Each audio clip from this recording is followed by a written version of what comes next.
Matthew, thank you so much for joining me today. I Thanks for appreciate having me. it. So Matthew or Matt, which do you prefer? I prefer Matt. Very Not good. my mother. Or I like saying Michael or Mike, but I know it's Michael. it's Michael, yeah. Unless I'm playing hockey, then it's MJ. The big question that I'm always curious about when I have some friends who are real estate agents. Off-plan or ready-made? And is it as easy as one or the other, or does it depend on where you're buying? I would assume it also depends on the buyers themselves. Yes. What Yeah. advice do you give to people? No, I think it's what are you after? Right. I mean, the first question, a lot of people say, how's the market? And you say, well, what side of the fence are you on? Sure. And what are you trying to achieve? If you're looking for generational wealth, which is the sort of the buzzwords at the moment, then I think there's a real interesting strategy for a blend of off-plan and secondary, because you can get really good rental yields still in some areas. And it comes back to this whole, the market is quite segmented, depending on asset class. Commercial properties going up at the moment. That won't last forever. So I think my answer is, obviously, if it's for an investment strategies, it's a mixed bag. If you're trying to build portfolios and long-term wealth, then it's definitely a mixed bag. But you've got to be very, very careful with off-plan, because there will be eventually a slight oversupply in certain areas. So my advice always, if you can see the green grass of a golf course, or if you can see the blue water, then I feel as if that's a pretty, robust strategy. I also think that we've been here a long time, and we saw the crash back in 2008 and some of the issues that people faced. I do think that things have improved an awful lot. Yeah, I they think have. that there are so many new people in the market as Yeah. well, not just customers, but also companies as well. When you're looking at the entire country, for me, the first 11 years we were here, we lived in Al Ain. So I've always lived in Abu Dhabi. Yeah. Abu Dhabi, they started doing, selling to expats after Dubai did. Now, of course, we've got RAC because of everything that's going to be happening up there. Do you advise clients to start looking at where in the country, or is it, that they're here in Dubai and this is what they want? I think it's more people are now asking us. We don't have to advise them. I think it's people, especially Abu Dhabi. Abu Dhabi is really interesting now because of, Hudariat with Modon, from Yas up to Saadiyat. And then new museums are coming. It's got to a Saadiyat point. is beautiful. It's stunning. Right. And I think it's the National Museum. Absolutely beautiful architecture. I mean, it is beautiful. And so I think they've got the infrastructure. The infrastructure came in first, the roads, all those sorts of things. And now you've got, it has now become a very, very lovely, probably a little bit more for the discerning wealth, I find. It's a great lifestyle.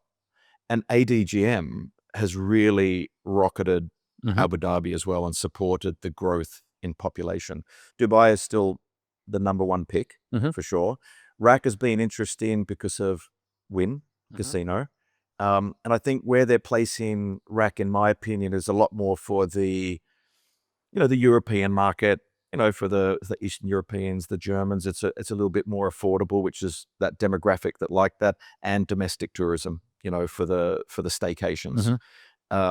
I think there's still some good investments in there. I think RAC are going to have to really show that they've got the commitment and that they continue, investing in the critical infrastructure to support long-term tourism and people investing in real estate.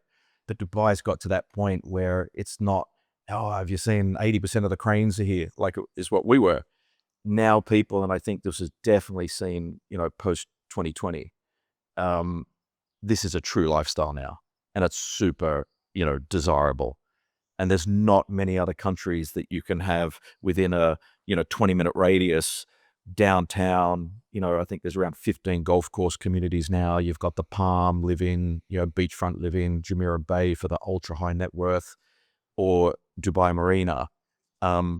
It's an extremely desirable lifestyle. And I think it's going to take a while for the others to really catch up. I agree. If they want to catch up, they may not. Absolutely. And I think Dubai and Abu Dhabi have different lifestyles and what it is that they're wanting to do. But I've heard recently some people who have actually decided, for whatever reason, they want to move from Dubai to Abu Dhabi. And I don't know if it's because they're getting older, or they've got families now, or they just want a different lifestyle. What are you here? I think we've just disclosed that I'm over 50. I think it could be a bit of an age thing where you sort of want to wind down slightly. I live on the Palm, so it is quite peaceful. I'm on the beach all the time. When I want to wind up, you can just take a trip to wherever you need to, DIFC. But I think people are, and like I said, it's probably more of the discerning wealthy are looking to move down there, whether it's for business, because family offices, whatever it might be. But there is a shift. Not a huge shift, but there is definitely I think Abu Dhabi is now really seen as an alternative to a nicer, quieter, more peaceful lifestyle. And there are real options now, Yeah. where that wasn't the case 10 years ago, right?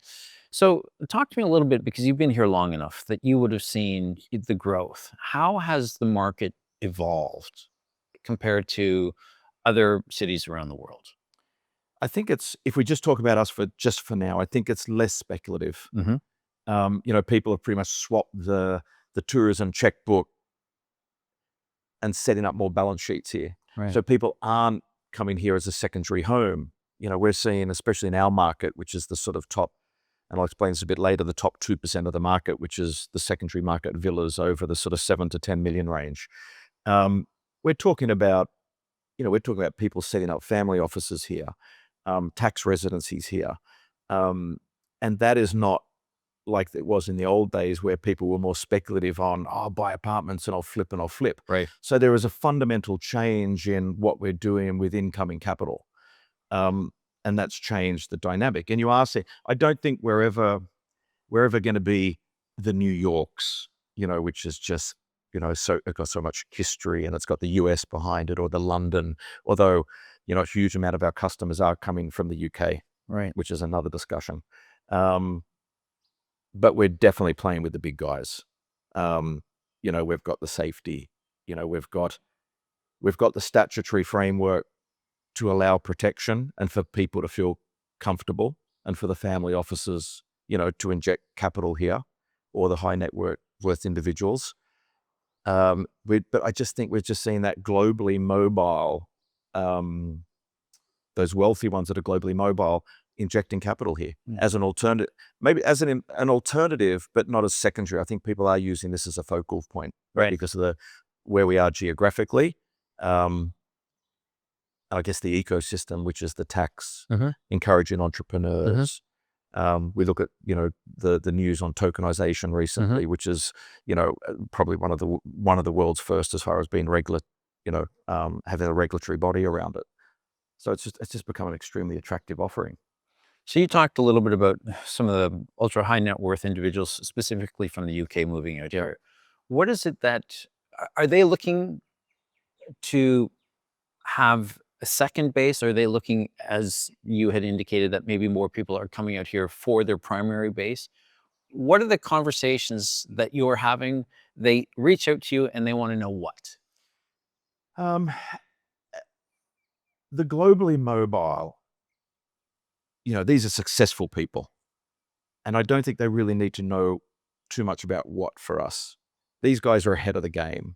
And if we talk about the UK, I mean, the most recent budget that was announced, I think it was in November, that wasn't really anything new. Right. I mean, this was just a constant accumulation of burden on successful people. And I don't typically like to keep using the word wealthy, because it's just successful people. And the way that the budget was, it's just clarifying exactly what's been happening over the last 2 to 3 years. So we've seen a constant increase of UK residents because of the non-dom status, because of the continuous tax burden, layer upon layer within the economy in the UK. They know what they're looking ahead. They don't react. They've been looking for a long time. And so most of them know what they're doing, which is setting up, a lot of them are family offices, and they're setting up the family offices here, or tax residencies, whatever it might be. But they've been coming here a while. And so when they reach out to you, have they already been to Dubai as a tourist? Yeah, most have ground truthed it, Right. probably from the tourism. Right. And I think this is where, we talk about COVID a little bit, and obviously it was a global disaster, but it really, the way that the government acted here, injected a lot of confidence in a lot of people, including these globally mobile.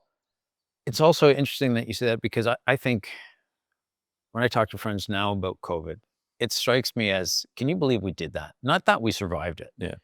But that, like, we pretty much shut the world down. Looking back Yeah. now, it feels like we completely overreacted.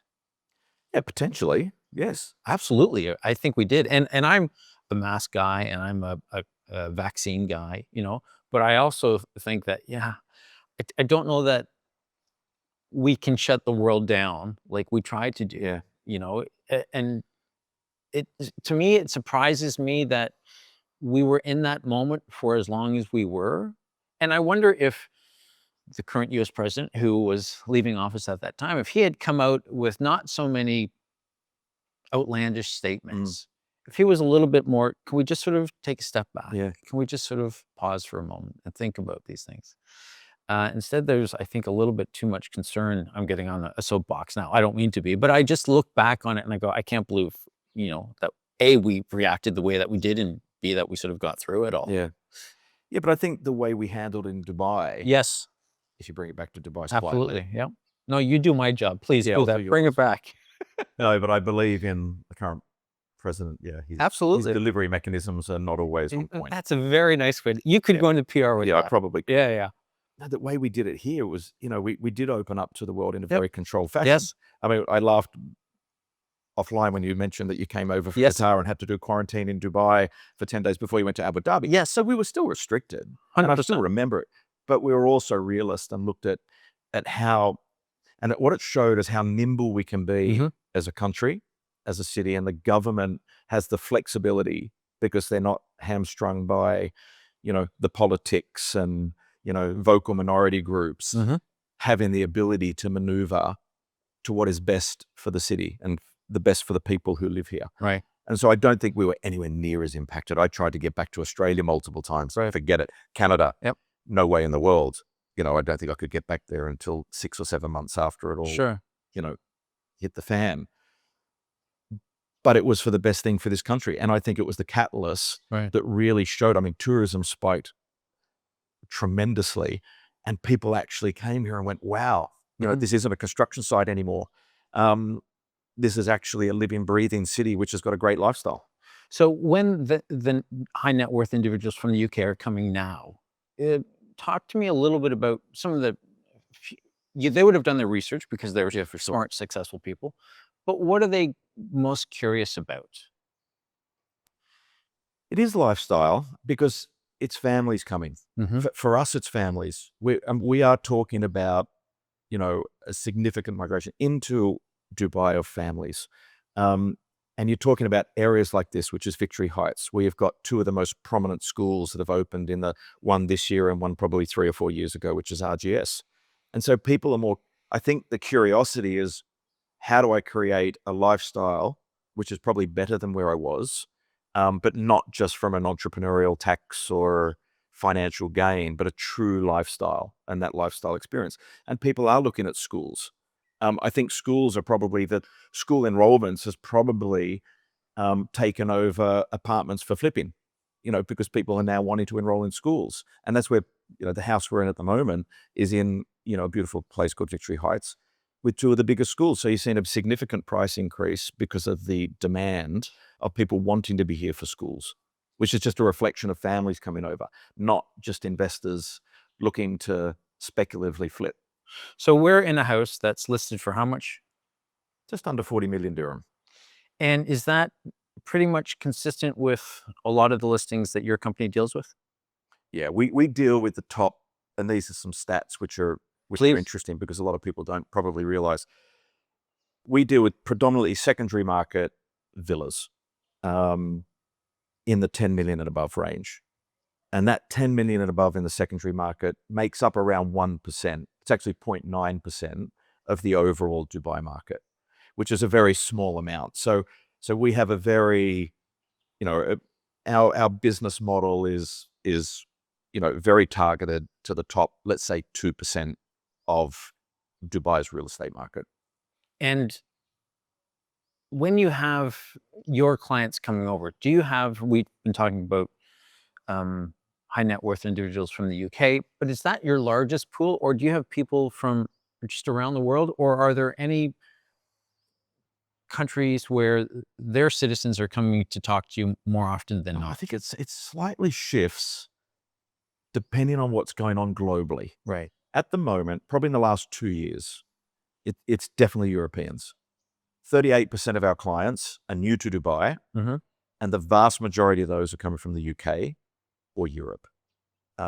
We are getting some more South Americans coming through. The North Americans still not as much as the Europeans. Do you think that's because of the distance? I think it's because if we're talking about US and not the Canadians, Right. I think it's the distance. I think it's the perception of the Middle East Right. and what they've been fed through Western Yes. media. But I also think it's the global taxation rules of the US. What's Yes. the point? What is the point in coming over here if you don't? Yes, you can have an enhanced lifestyle, which I think they probably don't understand as much. Mm-hmm. But I think it's also the tax burden of the global tax of the US. Now, as a Canadian, and you would know this because your kids are in Canada, but Canadians, if we're a non-resident, we don't even have to file. Yeah. Americans, of course, do, and there's a certain amount where they don't have to pay tax, but then they do. For Australians, do you have to file? No, So you're in very the similar. same position as Canada, right? And when you're talking to the high net worth individuals, your clients, um, how much handholding do you have to do that's maybe separate from the business side of things? Oh, there's a lot. Yeah. More Is it- so well, than in other countries, do you think? Yeah, I think it is because we're all expats here. Right. We don't have our grandmothers not down the road Right. and our sisters and brothers. And so we have a bit of a tagline about what BlackBrick is about. And we say it's the living platform because we don't just do transactions, going back to your initial question of, transaction versus just for the sake of it or one that's got purpose to it. Right. We always make sure that we're constantly involved with people's lifestyles. So we run a huge amount of events because we want to have continued touch points, which enhances the referral-based business and repeat business. But what you find when people are coming over here, like I said, 38% are new. We do have a relocation service so we can help them with the schools, Right. understand the pros and cons of different areas. We were talking about traffic offline. That can be a bit of a nightmare. So we're very, very transparent for new people coming over. Because for me, it's super important that, and it is a big responsibility. Sounds a bit corny, but we're pushing them into an area or influencing them to go into an area. We want to make sure they've got a good lifestyle because you need to be happy when you get here because it is an expat environment, although an easy one. I think it's easy, but it's not like you're moving to Turkey or somewhere else, which is extremely expat driven. So I think I wouldn't call it holding hands. I think it's just making sure that they're really informed and you try to educate them about the city as a whole and the lifestyle as a whole, and then continuously provide some additional support by default through the activities and the events that we hold. So you talked about touch points and where you have events. Yeah. How is it that and that's for your client's perspective, but how is it that you're able to figure out from a business point of view, what is going to be the next big thing? Is it just as simple as where is the next area that everybody's going to want to go, the new development, or is it something that's a little bit more sophisticated than that? I think it goes back to a little bit of entrepreneurial gut feel. Yes. It's also the team I've got. We're not a typical real estate brokerage firm that just employs 200, 300 people and, just is transactional. We sort of cap out at around 30 advisors. Our average age is around 42, 75% women, and we all live and invest in the areas that we're located in, where our business is. So we know what's going on. We've been around the block. We've invested in property. We've all had school. My 3 kids grew up here and all left to go to university. So we've been through the experiences that people are going to go. But if we look to see where the future is, we're constantly on the ground. We're living and breathing it. We're in their world. So we understand what's happening and we can probably see, right, which is the next community that's going to, what's Oasis that EMA are doing? What's that going to give someone from a lifestyle experience? You've got Damac Lagoons, which is handing over around 6,000 villas in the next sort of 2.5, 3 years. What's that going to do to the market? So we constantly have, the fingers on the pulse, understanding what's going on. And I guess because we know our customers so well that we do create those connections, we know what they want. And so it's a lot easier when you know what someone wants and you can have an open discussion to explore different options for them and just make sure that they're informed and then they make informed decisions. That's not just about where you're going to live. That's also about investment advisory work as well on, do you want to come in and flip properties? There's still a good market for that. Do you want to build portfolios? So I guess it's just because we've got a great team that are on the ground and that are just honest about Right. What's going on. So you mentioned Damak, you mentioned Emar. Is there any fear? And I know that government statistics talk about the amount of growth of population that they're going to have. Is there any fear though that the market is going to become too saturated, or no? Look, I think I'm a big fan of predicting maybe 3 to 5. I can't crystal ball it. I think in the next 3 years, let's pick on the villa market. I think the villa market is fine. I think when you look at the amount of construction that's happening in the villa market, typically we only deliver around 56 to 58% of what we say we're going to deliver. Because we're pretty vocal on, we've got 6,000 villas coming up. But the reality is that construction can take time, and there's development cycles, can get pushed.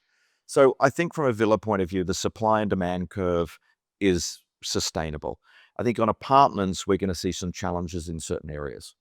Meaning it's going to be oversaturated, or there won't be enough demand, or there won't be enough. I think what we need to be careful of as a country and as a market is that we don't get too much, and I don't think we're seeing this anymore, speculative buying, where people are buying apartments because they want to flip it before handover. Right. Or because they're just going to rent them all out. But most of the people are sort of saying, okay, I want to flip. And you can't always have that. You've got to have a certain percentage which are end user, which are going to go, great, the apartment's built, I'm going to come in there. This is one of the issues, and you would know this, I think, but in Toronto, for instance, where I'm from, and your kids are not too far from there, they've built so many condos. Yeah. And so many overseas investors came in, and they looked at it as an opportunity to invest. Yep. But they're not living there, and they're empty. Yep. And now the city has introduced a tax where if your unit is empty, then you're going to have to pay more tax on it. Correct. And that Vancouver's the same, right? Vancouver was before Toronto. Yes, Sydney absolutely. was the same. Right. Gold Coast. I don't think we have that problem here as much. I think we've got this constant flow. I mean, we've just hit over 4 million in population. And I think that's going to continue. That is a KPI that has to continue. And I think it goes back to, again, a couple of the comments on the government being very supportive and very entrepreneurial. The Golden Visas was a great initiative that, continued population growth, continued investment in real estate assets. So I think I feel very comfortable having rulers and a government that have strategy and the ability to implement strategy when it's needed. Right. Unlike a lot of the democracies in the Western world where it's very politically motivated and may not be necessarily for the best thing for the country in the long term. I mean, I've written about Trying to be very politically. No, and I think you're doing it very well. But I've written about this, that if you do the research, you'll see that actually Dubai has a 2075 plan. They look ahead, and it's one of the advantages.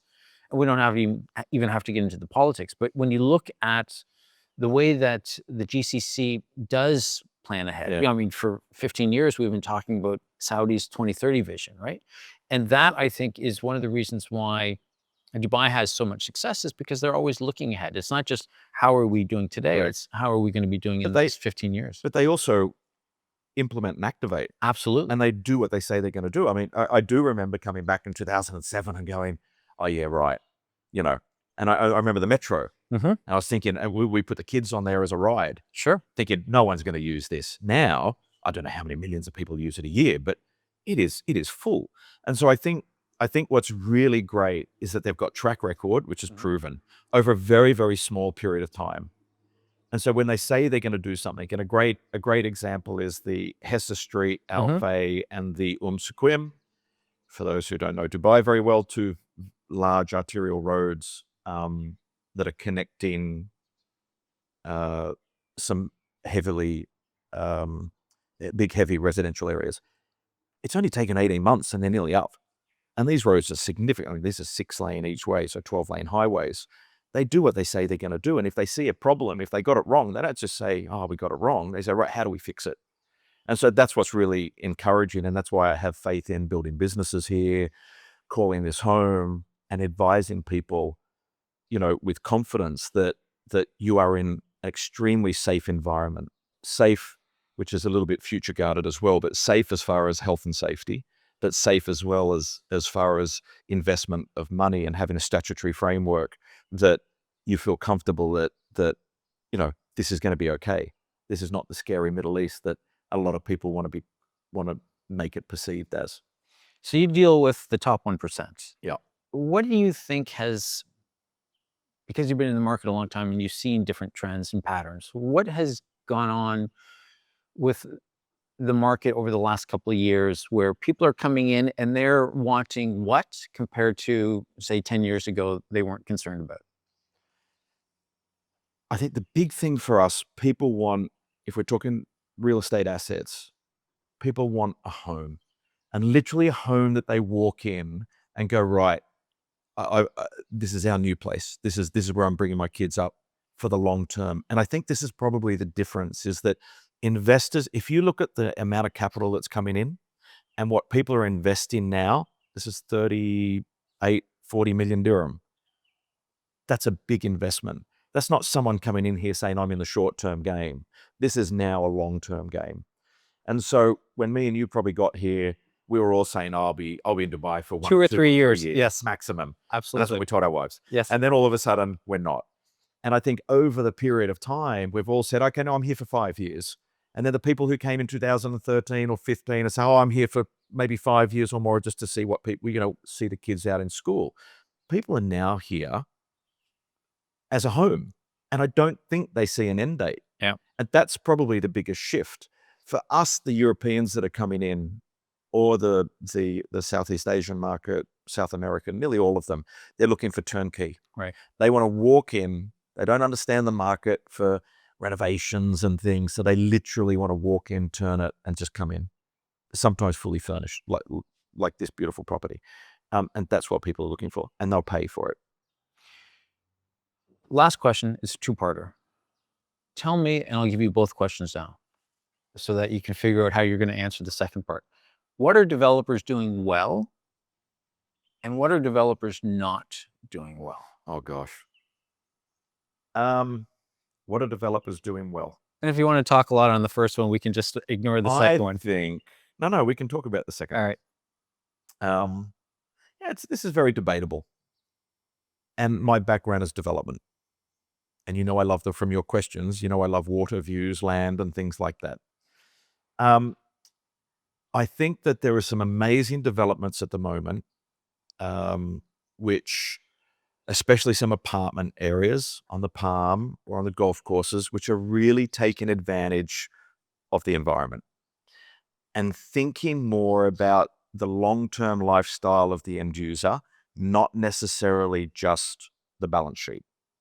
And I think that's super important for sustainable developers.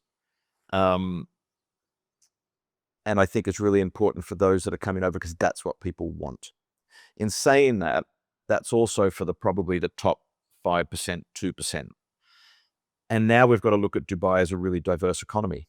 I mean, our GDP, for example, has shifted. Back when we arrived, GDP for Dubai was around 56, 58%, which was pretty much equally split with oil and gas and real estate. In Dubai, oil and gas now is around 1% GDP, and real estate's about 6 or 7%. So it's very, very small. So what that also means is that you've got a very diverse demographic and affordable living. So this was my long answer to, we do need affordable living, and we need the affordable living up to the super prime. And I think that's where we're heading. I think what needs to happen, though, is probably developers need to realize that quality is still really important, and offering a diverse product range. And by that, I mean, sometimes, the cookie cutter houses, it could be maybe moved around a little bit and create a bit of diversity. And it shouldn't be really balance sheet driven all the time. I don't have a problem. We're all in it to make money. Every business is in it to have a sustainable balance sheet. But I think we should also be looking at how does that best enhance the lifestyle of that sub-community, the wider community, and Dubai. And then how does that fit in with an overall demographic structure from entry level to super prime? Matt, thank you so much for joining me today. I appreciate this. Thank you.